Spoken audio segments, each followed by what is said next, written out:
बढ़ते हैं शो में आगे और फिलहाल सेंट्रम ब्रोकिंग से नीलेश जैन है हमारे साथ। नीलेश जी, शो में स्वागत है आपका। नमस्कार, बताइए सर क्या भी है मार्केट पर। Very good afternoon Ashish ji.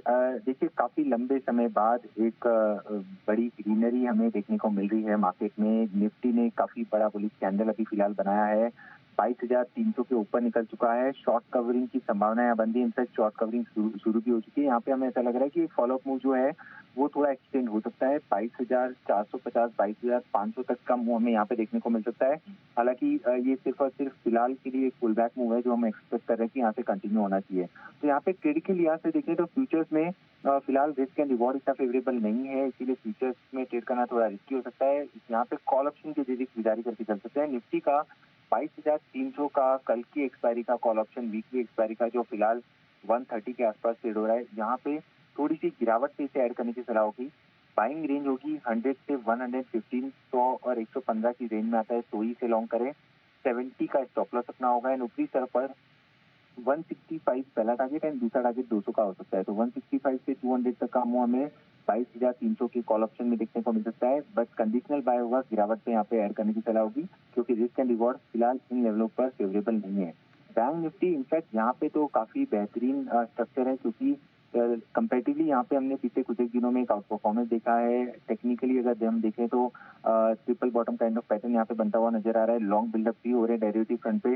तो यहाँ पे बैंक निफ्टी के फ्यूचर्स को भी लॉन्ग करके चल सकते हैं।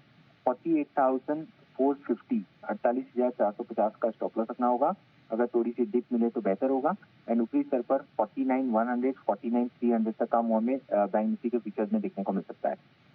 ऑल राइट, तो मूव यहाँ पर देखने को मिल सकता है। फिलहाल के लिए नजर रख के चल सकते हैं। सर स्टॉक्स दोनों खरीदारी वाले आइडियाज हैं आज। बिल्कुल खरीदारी पे फोकस करने की सलाह होगी। जेएसडब्ल्यू एनर्जी सबसे पहले, ये एक पर्टिकुलर स्टॉक है जहाँ पे इनवर्स एचएनएस पैटर्न बना है और शॉर्ट कवरिंग यहाँ पे बनती नजर आ रही है। जेएसडब्ल्यू एनर्जी के फीचर्स को लॉन्ग करके चल सकते हैं जो फिलहाल 502 503 के आसपास ट्रेड हो रहा है। यहाँ पे ऊपरी स्तर पर 512 पहला टारगेट एंड 520 के दूसरे टारगेट के लिए यहाँ पे लॉन्ग करके चल सकते हैं। 492 का स्टॉप लॉस रखना होगा एंड जेएसडब्ल्यू एनर्जी के फीचर्स को लॉन्ग करने की सलाह होगी। इसके अलावा जो दूसरा स्टॉक रडार पर है वो है आरईसी लिमिटेड।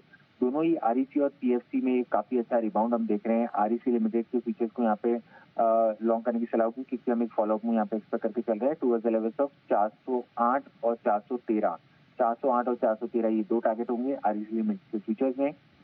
स्टॉप लॉस रखना होगा 395 का, माफ कीजिएगा 394 का स्टॉप लॉस यहाँ पे निकल के आ रहा है और आरईसी लिमिटेड के फीचर्स को लॉन्ग करके दे सकते हैं। क्या बात है, तो आरईसी के फ्यूचर्स यहाँ पर आप खरीदारी करके चल सकते हैं। 3 साढ़े 3% का मूव देखने को मिल रहा है, लेकिन यहाँ पर आप करिए खरीदारी 408 और 413 के टारगेट के लिए। 394 का स्टॉप लॉस है।